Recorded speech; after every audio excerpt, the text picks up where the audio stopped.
Todas fueron a través de Moisés. Estas primeras, las de Dios, la gente se asusta y le dice, ya no queremos que nos diga, sino a través suyo. No peleamos con 9 de los mandamientos en el ambiente religioso, hasta que llegamos a ese, el de reposo. Allí sí hay pelea y contienda. Es el cuarto mandamiento. En Éxodo dice, acuérdate del día de reposo.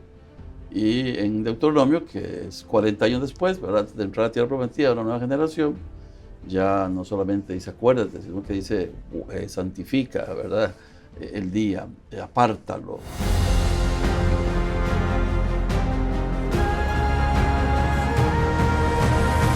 Bienvenidos a Escuela de Pescadores. Bendiciones a todos. Pregunta, ¿qué papel juegan los 10 mandamientos en su vida?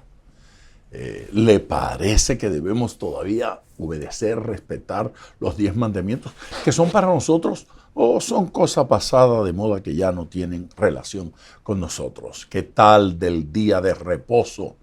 ¿Qué significa si algo para nosotros en el día de hoy? Y sobre todas las cosas, en un mundo relativo como este en el que nos ha tocado vivir, ¿qué papel juegan las reglas éticas para nosotros en el día de hoy? Sobre todas las cosas, una como esta, con 10 declaraciones extraordinarias que modificarían la conducta de la humanidad entera. Para conversar sobre esos temas, hemos invitado una vez más a nuestro podcast al pastor Juan Carlos Sánchez, costarricense y buen amigo. Pastor. Gracias, pastor. Gracias por aceptar nuestra invitación nuevamente. El tema de los 10 mandamientos, eso es tema de conversación igualmente, desde tiempos pretéritos. Ahora, nuestra sociedad ha presentado como una ley eso del relativismo. Todo es según el color del cristal con que se mide o se mira. Para usted significa una cosa, para mí significa otra. No hay verdades absolutas, todo es absolutamente relativo. ¿Cómo conjugamos el mandamiento bíblico y el relativismo de nuestra sociedad? De todas las palabras que hay en la ley, solo estas 115 palabras fueron dadas directamente por Dios. Todas fueron a través de Moisés. Estas primeras, las de Dios, la gente se asusta y le dice, ya no queremos que nos diga, sino a través suyo. Pero vean la trascendencia que tiene estas palabras, porque no solamente las dijo, también las escribió Dios. Dios las escribe, de su propia Dios se las da, de su propio dedo, y las guarda para que sean preservadas. Se dijeron, se escribieron, se guardaron. Y se guardaban en el arca del pacto para que no fueran mezcladas con ninguna otra cosa del mundo. La idea era esa. Escríbele en las paredes, en el dintel de la puerta, enséñalas a tus hijos y a los hijos de tus hijos. No era cosa superficial. No. Pero el ser humano tiene un problema, no le gusta obedecer. A la gente no le gusta que le digan lo que tiene que hacer. Entonces la corriente moderna dice que no puede haber una fuente externa que me diga a mí lo que tengo que hacer. Le llamamos anarquía, le llamamos rebeldía, conciencia de identidad propia, ¿verdad? Y la gente no quiere seguir las reglas. Los 10 mandamientos fueron dados por Dios, igual en negativo la mayoría, son prohibiciones. No matarás, no hacer, no, ¿verdad? Y pocos son afirmativos. Honra a tu padre, a tu madre, acuérdate del día de reposo. Pero casi siempre todos son prohibiciones. Pero el ser humano necesita reglas para la vida. Necesitamos reglas para conducirnos. Si no hubiera reglas, si no hubieran parámetros, si no hubieran fronteras, cada uno haría lo que bien le parece. Sí. Me gusta algo que dice Jueces, el libro Jueces, que dice que en esos días no había rey en Israel y cada uno hacía lo que bien le parecía. No podemos vivir a la libre. No somos suficientemente maduros, no somos suficientemente responsables. Si no nos ponen parámetros, tendremos a caer en el libertinaje. Es lo que ha pasado con la educación. Nos enseñaron en los 60 de que había que dejar que el niño fuera niño y dejarlo con autonomía. Y tuvimos problemas, hemos tenido problemas. Seguimos cosechando problemas de una educación que dejó de poner límites. Dios no, Dios al sacar a su pueblo Israel de la condición de esclavos, los tiene que hacer un pueblo. Y para ello, lo primero que les hace es dar reglas. Para que ustedes puedan vivir no como esclavos, sino como libres, tienen que seguir estas reglas. Entonces, libertad implica responsabilidad.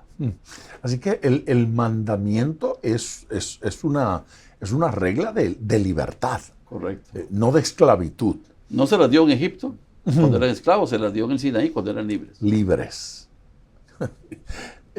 No nos hace bien entonces esta experiencia en este ambiente relativista en el que vivimos. No le hace bien al hombre que no esté bien establecida la diferencia entre el bien y el mal.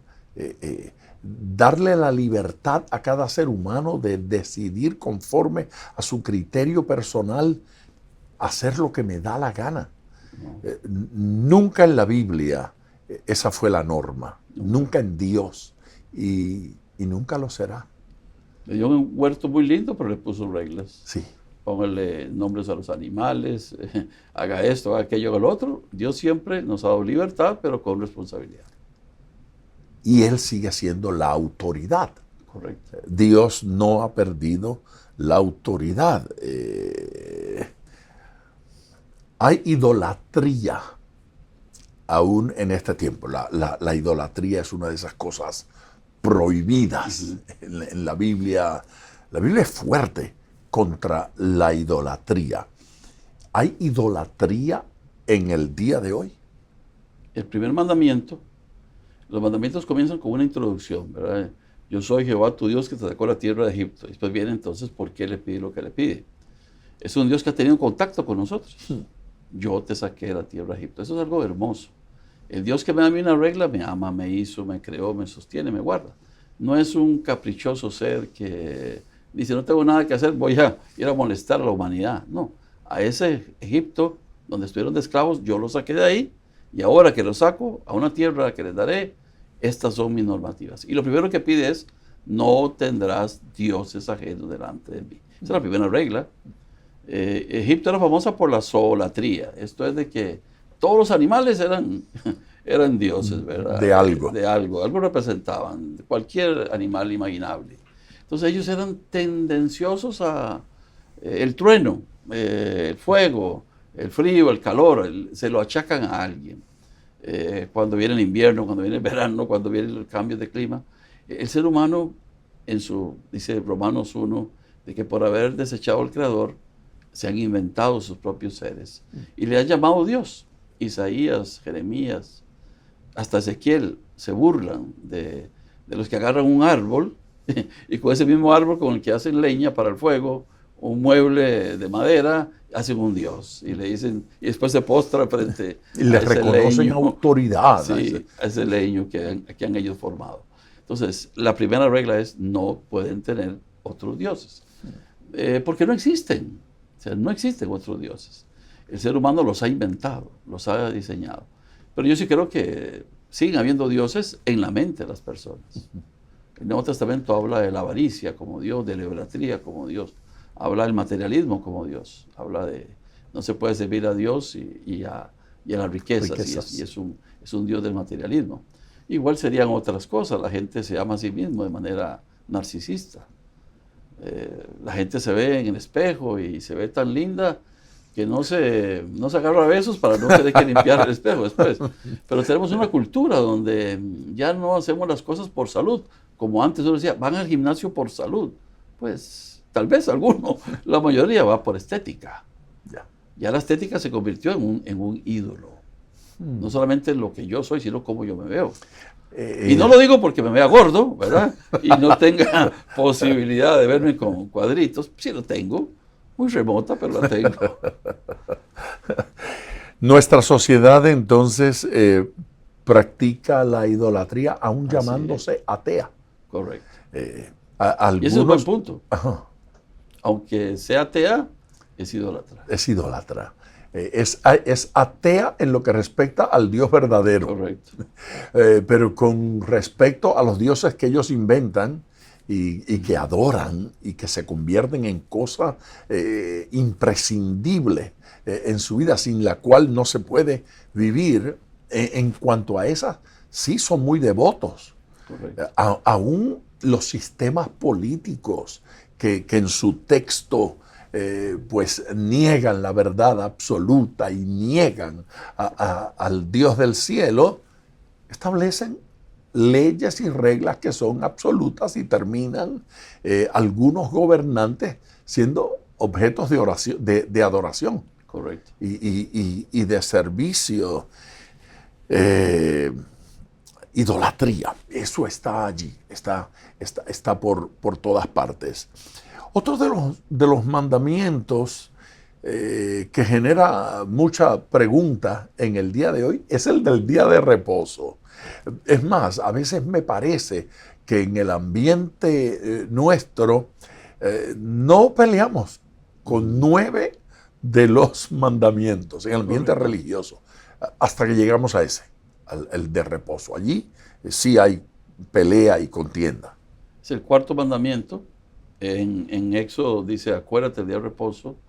Y en Deuteronomio, que es 40 años después, ¿verdad?, antes de entrar a la tierra prometida a una nueva generación, ya no solamente dice acuérdate, sino que dice santifica, ¿verdad?, el día, apártalo. Ciertamente este es un mandamiento que la misma palabra en Éxodo capítulo 31 reitera que esta es una señal entre mí y los hijos de Israel. Porque no vemos a Noé, no vemos a Adán mismo, no vemos a Abraham, no vemos al mismo Jacob, a ninguno de ellos hablando del día de reposo, ni guardando el día de reposo, hasta que lo vemos aquí en Éxodo, la primera vez. Y cómo les cuesta al principio ponerlo operativamente. Pero era una señal hermosa. El día de reposo para mí es una de las mejores contribuciones a la salud de la persona y de la sociedad. Todos tienen que descansar. En una sociedad agrícola no sé cómo hacían, porque es muy difícil.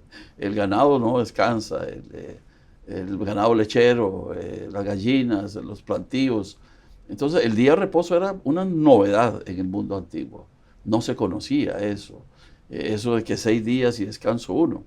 Es una novedad. Hoy en día es parte de los derechos. Sociedades van bien de 5 y 2 días, 3, 4 y 3 días de descanso. Y eso ha cambiado mucho. Pero en el mundo antiguo fue algo revolucionario. Cambiar la mentalidad, pero con un objetivo. 6 días harás toda tu obra y el 7º descansarás. El Señor nos enseñó a que la vida no solamente es hacer, es disfrutar. Sí, y otra vez, en la libertad, acá donde no soy esclavo, tengo derecho al descanso. Sí. Y lo necesito, lo necesito. Y lo replicaba, pastor, porque sí. Este descanso de 6 días, el 7º descanso, se pasó también a años. Para 6 días se trabaja la tierra y se descansa 1 año. Yo creo que Israel nunca lo hizo. Esa es mi opinión. Igual que el jubileo, que era 49 y descansar el 50, devolver propiedades. Yo creo que nunca lo hicieron. Porque, o parcialmente. O no lo hicieron de manera completa, sí. Correcto. Porque demasiado, en una sociedad materialista, los judíos eran muy materialistas, devolver todo lo que en alguna época me habían dado no era fácil. Sí. Sin embargo, el espíritu de la ley, correcto, el espíritu de la práctica hacía que las familias no quebraran permanentemente porque abuelo lo hipotecó todo y lo perdió todo. Nuevamente la familia recibiría. El principio, cuando menos está allí. Las leyes, por ejemplo, de quiebra, en la sociedad moderna, pues persigue que aun cuando yo haya hecho muy malos negocios, tenga la posibilidad de acogerme a una ley de quiebra y salvar algo de lo que tuve. Cuando menos no pierdo la casa en la que vivo, no pierdo algunas cosas. La idea está allí, la idea del descanso, de que no todo puede ser trabajo, está allí. Y hay otra idea que me parece que anda dibujada por allí, y es ese verdadero descanso que habríamos de recibir en Cristo. Así es. De alguna manera le parece que hay algo profético allá en el mandamiento que señala hacia nuestro Señor como el descanso eterno. Ellos eran esclavos en Egipto, sobre todo las últimas 2 generaciones. Salir de esa condición de esclavitud y pasar a otra condición de esclavitud, al trabajo, a la imagen, a ser esclavos del sistema, no. Dios quería que el trabajo no lo vieran como algo que los tiene dominados, sino que algo que les permite desarrollarse. 6 días harás toda tu obra, descansarás el 7º. Entonces ya ahora ya no veo el trabajo como una esclavitud, lo veo como un beneficio. Y cuando uno hace algo que le gusta y todavía le pagan, es algo extraordinario. Pero creo que este cambio de mentalidad para mí fue revolucionario. Ya ellos vean el trabajo como deberían de verlo. Es algo agradable, algo bonito. Y si yo no descanso, no puedo ver. Es decir, si yo no me siento en un lugar, no puedo ver lo que he recorrido, o sea, ver hacia atrás, ni ver lo que me hace falta. Pero siempre ando en movimiento, nunca me voy a dar cuenta de cuánto llevo y cuánto me falta. Esa es la idea del descanso. Y creo que es el mandamiento tan hermoso, porque era socialmente para todos. Ni el extranjero, ni ninguno que estaba ahí podía trabajar, porque todos tenían que agradecerle al Señor por la vida. Lamentablemente, y como pasa con muchas cosas, el principio se diluye y se quedó en lo exterior del día del reposo.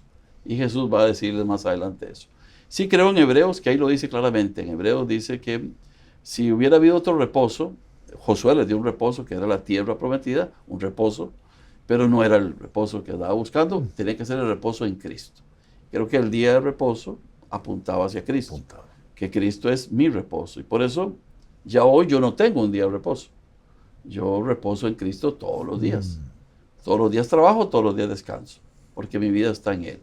Entonces, por eso, este mandamiento número 4, yo no creo que sea obligatorio guardarlo como lo hacían los judíos, que de 6 de la tarde al otro día, ninguna obra hacían. No podían encender un fuego, no podían hacer... Si alguien estaba enfermo, le podían ayudar para que no se muriera, pero no lo podían curar.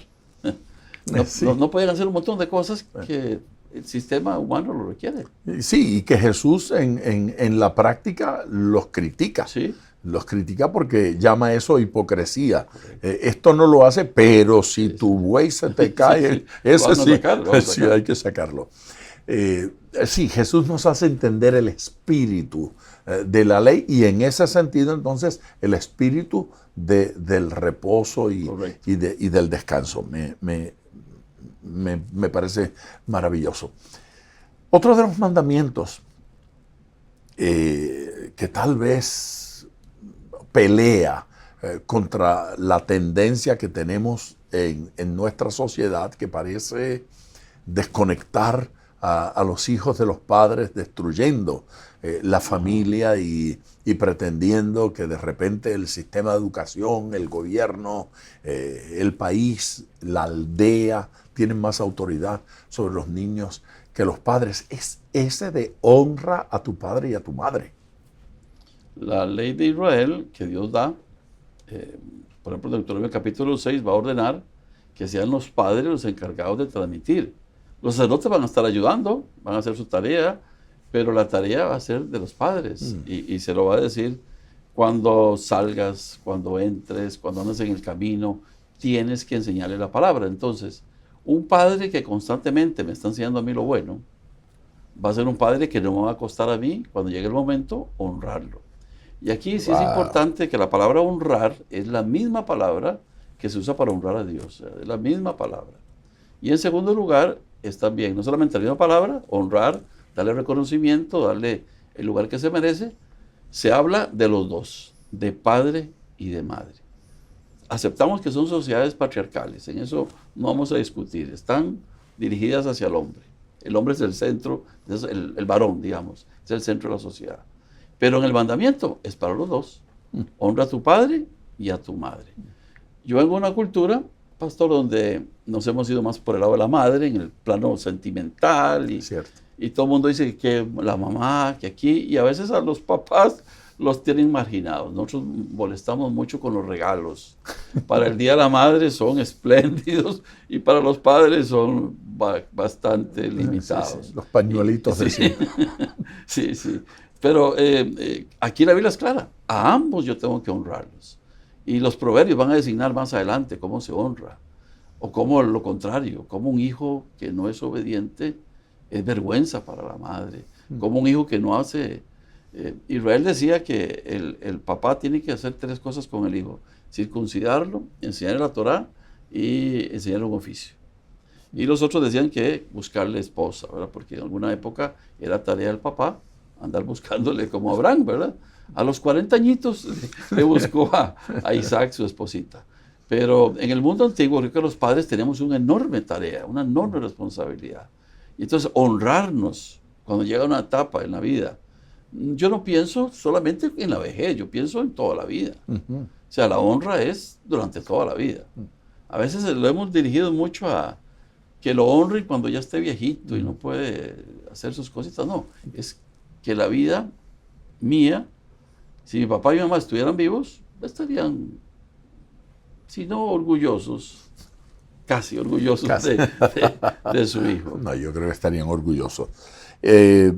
Claro, en una etapa tal vez se marca con diferentes cosas esa honra.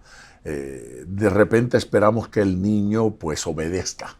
Sí. Y en algún momento pues que dignifique a su padre cuando ya son capaces de hablar y de desempeñarse. En el Nuevo Testamento, en determinado momento, una persona se niega a dar una ofrenda y dice que esto es la honra, y no lo puedo dar, como diciendo que dinero y sostén, ayuda, es parte de esta honra. No honro a mi padre y a mi madre cuando los abandono en la miseria. Correcto. Porque tengo otros compromisos con mi dinero. ¿Le parece que el tema de dinero también está allí sí, claro. Los extremos son peligrosos. Hablamos de que en el vientre la madre, el aborto es un peligro grande. Y cuando se llega a la edad de vejez, el abandono a los padres. Otra forma de aborto. Es una forma de aniquilar. Es como el desquite de aquel. Sí, a veces. A veces inmerecido, pero a veces no sé, no lo califico. Bueno. Pudiera ser que haya algo que hayamos sembrado no tan correcto. Sí, pero independientemente de eso, independientemente de si mi padre se merece o no se merece, ganó o no ganó, el mandamiento es para mí. Yo tengo que honrarlo. Y no lo dijimos, pastor, pero son mandamientos, no son sugerencias. O sea, es una orden. Dios decidió decirle al pueblo qué es lo que tiene que hacer. Sí. No, honrelo siempre y cuando X o Y. No, ahí dice, honra a tu padre y a tu madre. Y es un mandamiento, dice la Biblia, que tiene promesa. Ahí está la promesa, para que tus días se alarguen en la tierra que Jehová tu Dios te da. Y es tan importante que en Efesios 6, Pablo lo repite diciendo que es el primer mandamiento con una promesa. Una promesa adicional a la promesa ya de la vida. Sí. La promesa de que si yo lo hago, soy bueno con mis papás, honro a mi papá. Honrar es económicamente. Honrar no solamente es decir cosas bonitas de ellos, porque está bien, dígalas, pero acompáñenlas, ¿verdad? Las puede acompañar con algo, sí. Una vida y con alguna cosa concreta. Pero lamentablemente en Israel este mandamiento se tergiversó, ¿verdad? Se acomodó y Jesús lo dijo. Invalidaron la palabra de Dios con las tradiciones y dijeron, bueno, no lo honres y tienes que hacer otras cosas antes. Y no es así. Este mandamiento tiene prioridad. De hecho, está de primero en la lista los mandamientos que tienen que ver con las relaciones interpersonales. Los primeros son, con los primeros 4, ¿verdad? No tener dioses ajenos, no hacerse imagen, no tomar el nombre de Dios en vano, y el de guardar el día de reposo, son con Dios directamente. Y los 5, de 5 al 10, son con el ser humano, ¿verdad? Honra a padre y madre, no codiciar, no mentir, no matar, no dar falso testimonio y no desear a la mujer del prójimo. A ver, nuestra sociedad pareciera estar peleando contra la familia, contra la autoridad de padre y madre. Hace un tiempo, yo vivo en el estado de la Florida, en Estados Unidos, y se propuso una enmienda que perseguía que una niña, 13, 14 años, que está embarazada, pudiese simplemente solicitar dentro del sistema de educación la posibilidad de practicarse un aborto sin la autorización de sus padres.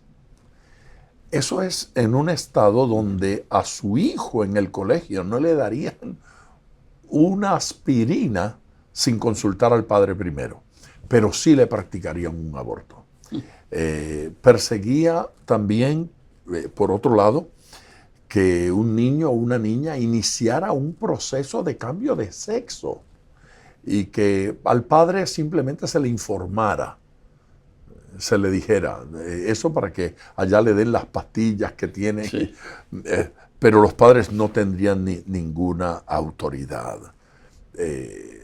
Donde se riñe contra la fe de papá y mamá. ¿Cuál es el futuro de una sociedad que se inclina en esa dirección?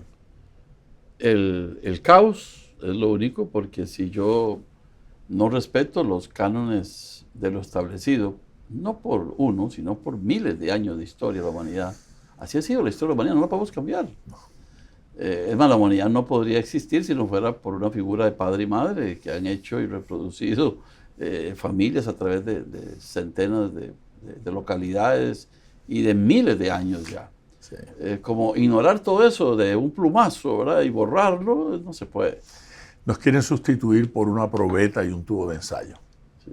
O por un concepto de una sociedad que es superior a la familia, Sí. porque la sociedad viene a ser la suma de esa realidad. Pero el honra a padre y a madre me parece que es tan importante, porque en el Nuevo Testamento se enseña que a Dios le decimos padre. Entonces, yo tengo un buen concepto de mi papá. Cuando yo haga la transferencia, aprender a decirle a mi Padre Celestial Padre, va a ser mucho más sencillo para mí. En mi caso, mi papá murió cuando yo estaba muy joven, él murió joven también, 11, 12 años, pastor. Entonces, ese es el recuerdo mío, es bastante vago, ¿verdad? Porque es en esa etapa. Pero mi actitud hacia él ha sido tan buena, o sea, yo tengo un recuerdo tan hermoso de él, que llegar yo a la iglesia y decir Padre Nuestro no me costó para nada, para mí era muy sencillo, ¿verdad? He tenido casos de gente que ha llorado frente a mí por lo contrario, porque no pueden imaginarse a Dios como Padre por la experiencia que han tenido tan dura con el suyo. Entonces es tan importante que honremos y como padres hagamos nuestra tarea. O sea, el hecho de que sea un mandamiento para los demás no inhibe mi responsabilidad como padre. Sí, sí. Y tengo que cumplirla bien. Porque yo no puedo dejarle a mis hijos a la sociedad, no puedo dejarle a mis hijos a mi esposa.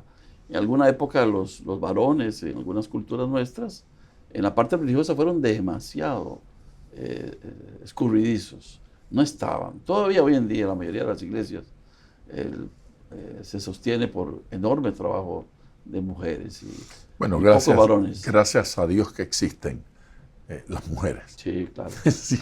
Pero necesitamos hombres, necesitamos varones. Otros mandamientos de no matarás. Tal vez podemos hablar algo de eso. No cometerás adulterio. Pero vamos en orden. No matarás. ¿Cuál es la idea allí? La gente, de hecho, comenta mucho este mandamiento porque dice, no matarás, pero resulta que en el capítulo que sigue, en el 21, dice que si alguno, el que hiere a alguno, haciéndole así morir, él morirá. O sea, dice no matarás y después dice que hay que matarlo.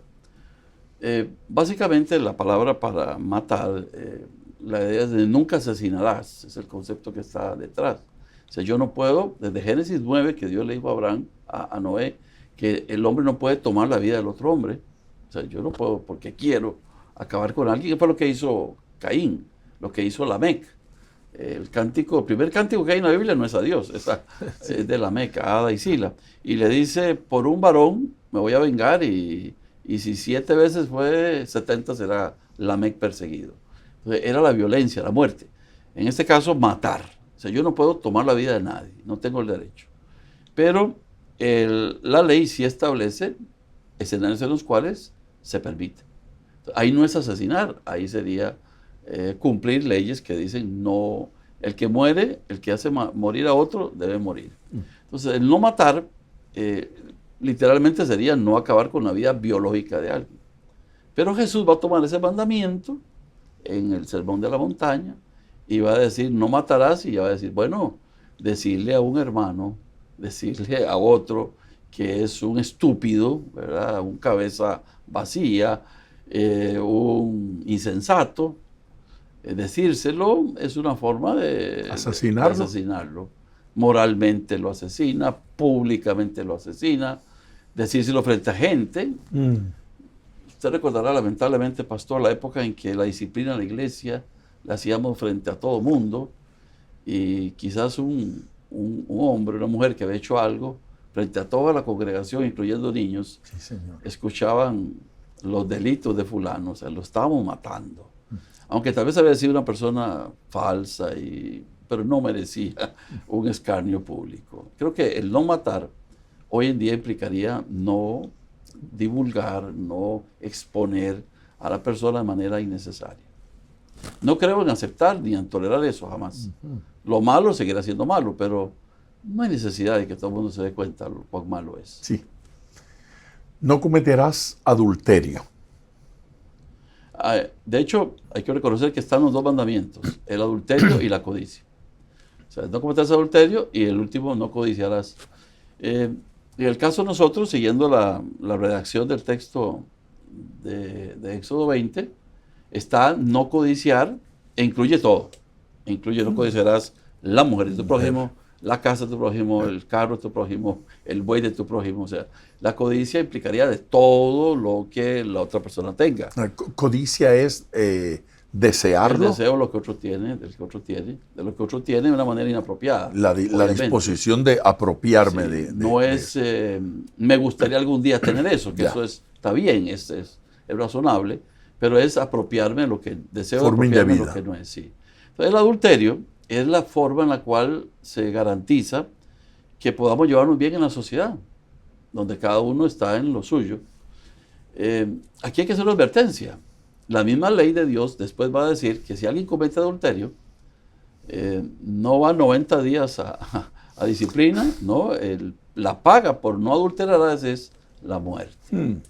Porque si no hay respeto a la identidad del matrimonio, no tiene sentido lo demás.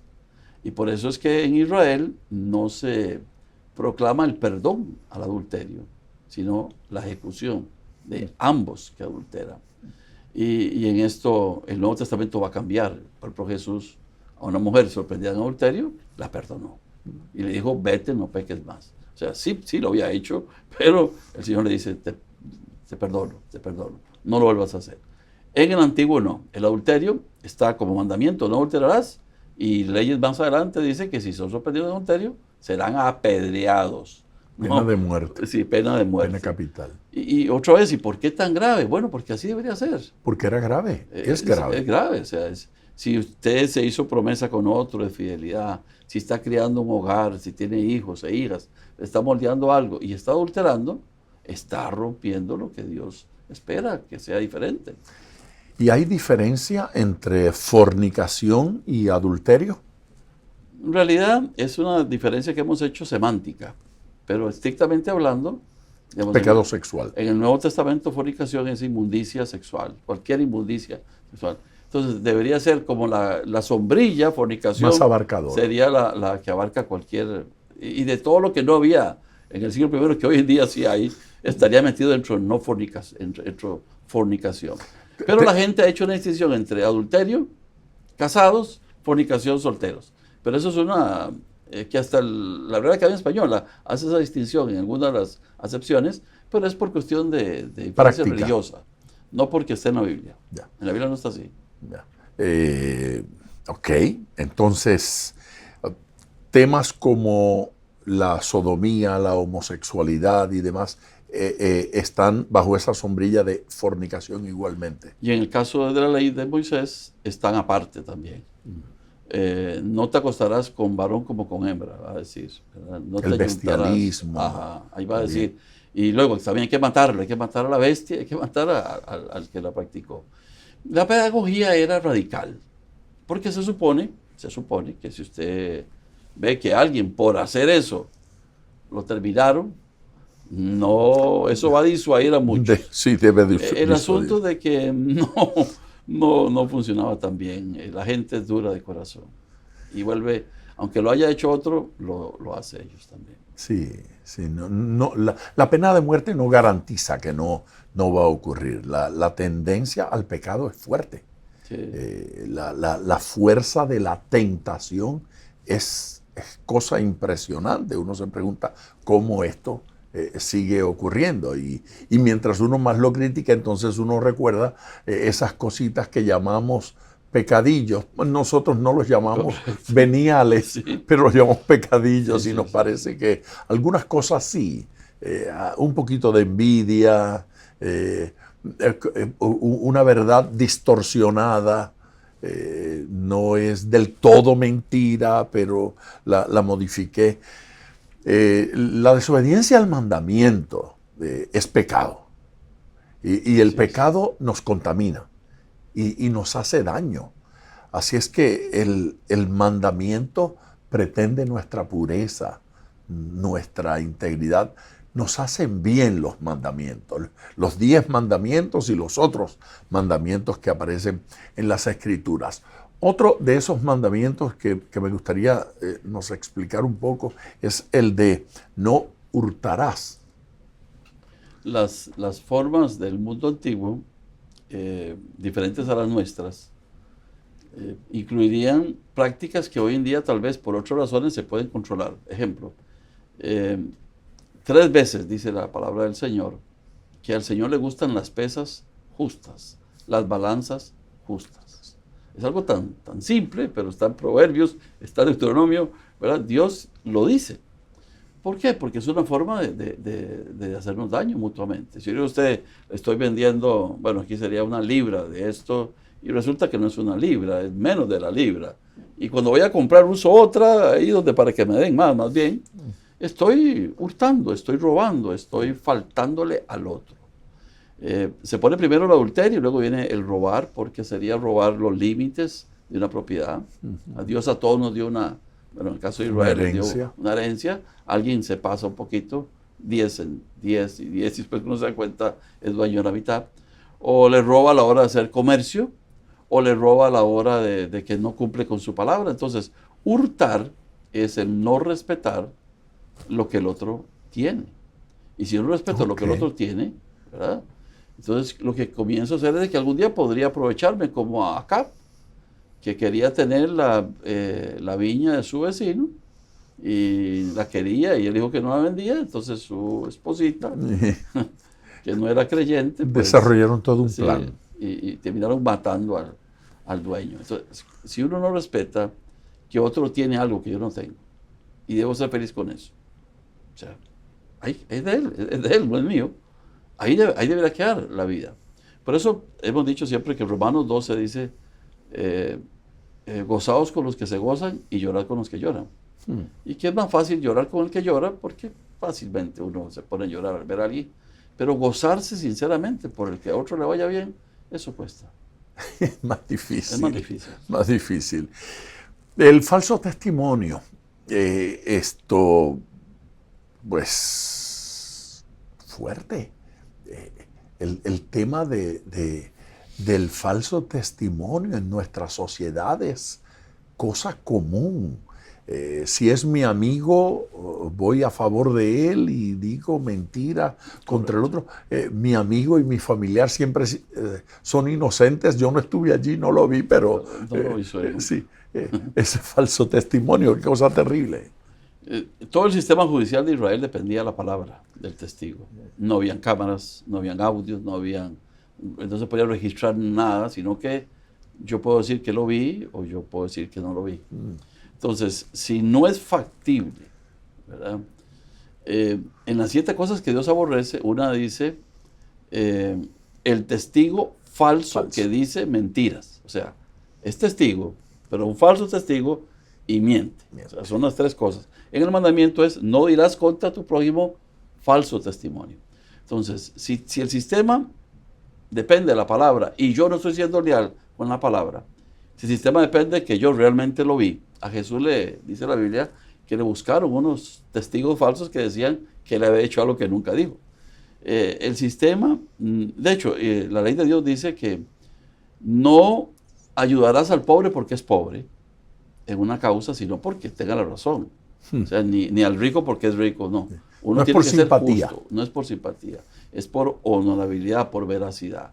Entonces, cuando uno no dice la verdad de algo, está rompiendo el sistema y hemos inventado declaraciones juradas, la huella, hemos inventado un montón de cosas para ver si acaso lo que decimos es verdad.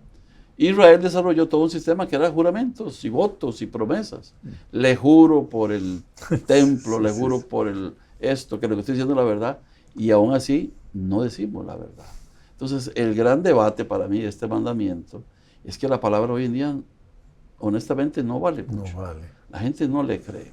Antes se decía en el mundo de los viejitos de nuestra época que su palabra era darse la mano y eso era suficiente. Sí, sí. Hay distintas expresiones de eso sí. en distintas culturas. En mi país, los viejitos, muchos años atrás, decían que este negocio es válido por el pelo de un bigote.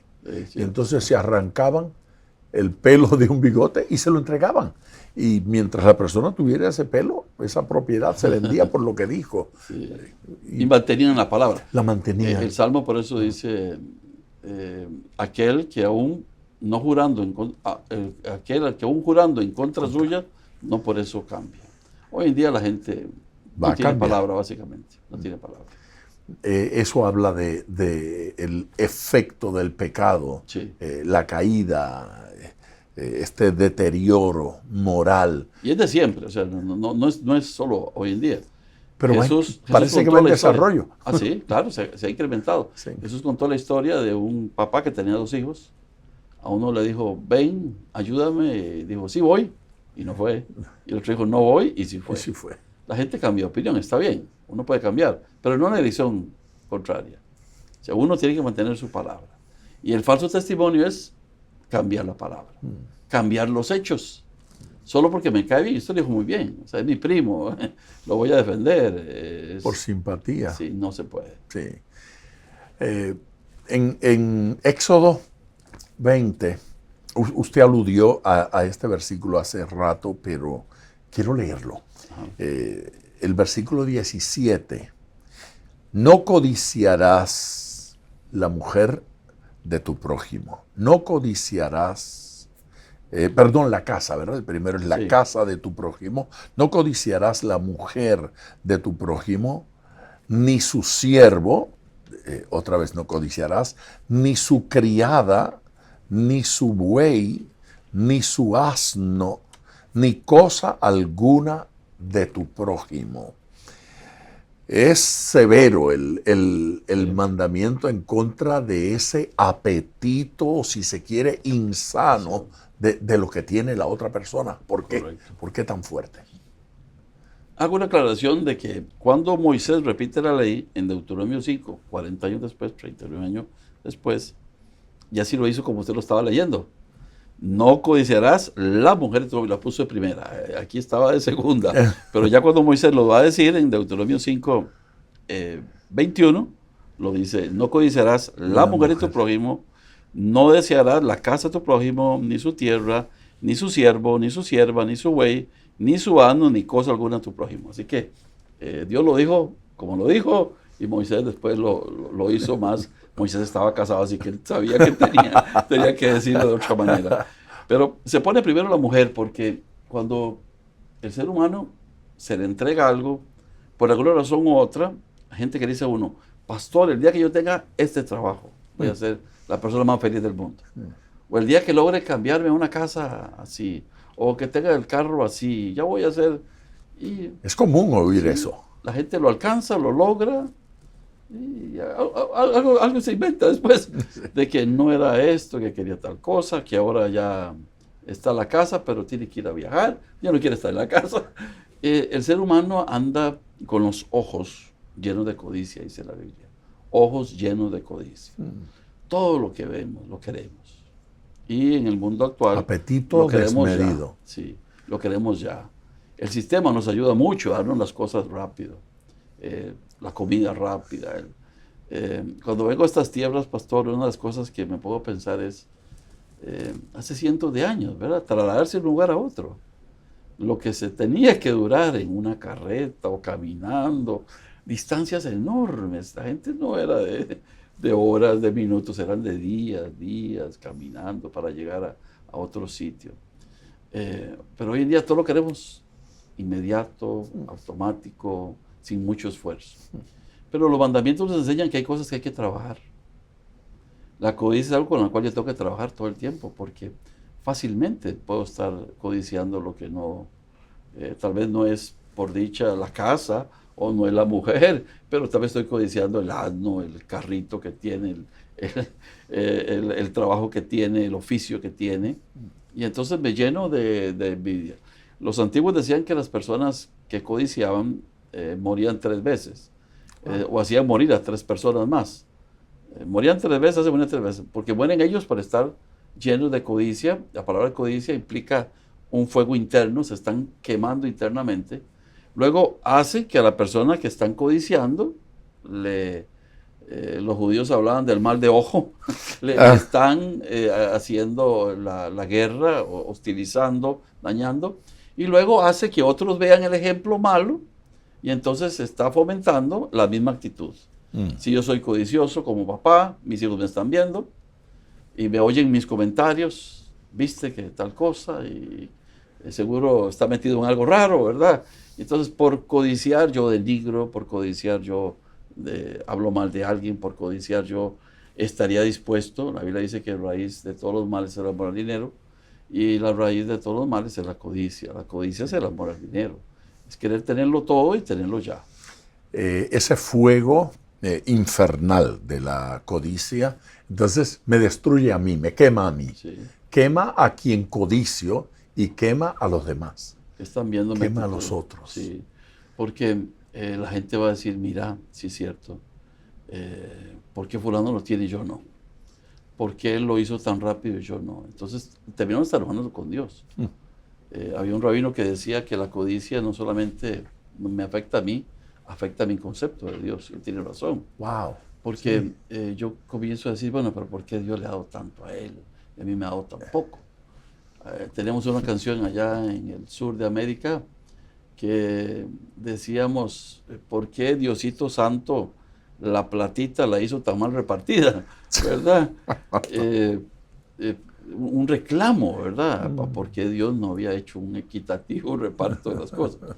Y alguien dijo una vez, bueno, si Dios tomara hoy todo lo que existe, hoy, y lo repartiera iguales a todo el mundo, ya mañana alguien amanecería con lo de aquel. Sí.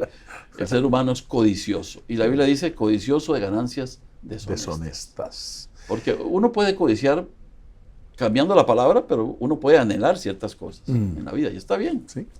Es diferente. Cosas buenas, cosas bonitas. Es bueno anhelarlas. Pero codiciarlas no.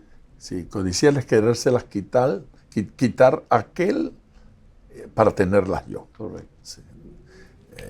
Estoy conversando con el pastor Juan Carlos Sánchez. Él es director de Faro del Caribe, una estación emblemática en Costa Rica. Es pastor, es ministro, es profesor, maestro de seminario teológico y hoy nos está enriqueciendo aquí en Escuela de Pescadores. Y esto le está beneficiando. Quiere dejarnos su comentario aquí en en el canal, por favor hágalo. A nosotros nos hace bien, a mí me enriquece escuchar su comentario, de pronto alguna pregunta o quiera añadir algo a lo que estamos diciendo. Sí, voy a repetir esto, estamos siendo enriquecidos en el día de hoy. Yo tengo una última pregunta que quiero tal vez englobando un poco todo lo que estamos diciendo. ¿Cuál es el papel de los 10 mandamientos pues en esta sociedad contemporánea, hoy, en esta época? Al judío le costó mucho pasar de la letra al principio. Los 10 mandamientos deben de ser vistos como principios, no como letra detallada, porque si no podemos quedarnos limitados. No matarás. Yo nunca he matado a nadie, pastor, hasta ahora, pero tal vez con mis actitudes sí he hecho daño a alguien. Aquel pastor que decía que fue a predicar y ¿cuántos se arrepintieron? No, ninguno, pero se apartaron como 4. Tal vez yo he hecho daño al prójimo, casi como matarlo literalmente. Entonces, al judío le costó pasar de la letra al principio. Y nosotros como creyentes tenemos toda la Biblia, no solamente el Antiguo, sino el Nuevo Testamento. Entonces, a la hora de compaginar y verlo todo, los 10 mandamientos siguen siendo, hoy en día, desde la óptica del Nuevo Testamento, vigentes, pero los principios, claro, el principio detrás. Quizás yo no me hago un Dios, una escultura, y no me postro frente a Él, pero con mi actitud de vida lo hago. No tengo un ídolo en mi casa, pero lo tengo en mi corazón. Entonces sí hay que reconocer que son vigentes, pero desde la óptica de los principios, no desde la óptica de la letra menuda, porque ahí hemos cometido el error. Hay gente que se cree que no codicia. Es más, Jesús lo contó así, hablando de no adulterarás. Y dice, os digo que fue dicho no adulterarás, pero cualquiera que mira a las mujeres de su prójimo para codiciarlo en su corazón, ya adulteró. O sea, sí lo hizo. Entonces Jesús agarró 2 mandamientos, el mandamiento el 7 y el 10, ¿verdad? De no cometer adulterio, y la primera parte del 10 de no adulterar, de no codiciar a la mujer del prójimo. Yo sí creo que hoy en día los mandamientos son vigentes desde esa óptica, como principios de vida, como orientaciones. Yo debería de seguir lo que Dios propone y aceptar que yo no soy suficiente para decidir qué es bueno y qué es malo. Yo no. Ese fue el pecado de Adán y Eva. Ese es el pecado de mucha gente. Yo podría tener buenas intenciones, pero tarde o temprano me va a controlar lo que no debería controlarme. Si yo fuera una persona noble y repartiera todo, probablemente le daría un poquito más al que me cae mejor. Entonces ya no sería tan justa. Sí. Ya no sería tan justa. Pero los mandamientos para mí son vigentes de esa óptica, desde los principios, para que nos guíen en la vida. Así que son útiles. Sí. Son provechosos. Y fueron dados para una sociedad esclava.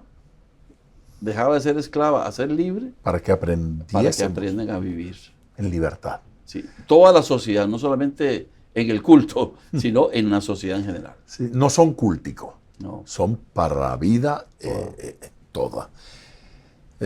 Mi conversación con el pastor, ministro del señor doctor Juan Carlos Sánchez. Yo oro al Señor, le pido al Señor que a usted le haya hecho tanto bien como a mí me ha hecho bien tener esta conversación. Gracias, pastor, por aceptar nuestra invitación y por aceptar la próxima vez que le invite. Gracias por esta bendición tremenda. Gracia, paz, bendición para cada uno de ustedes.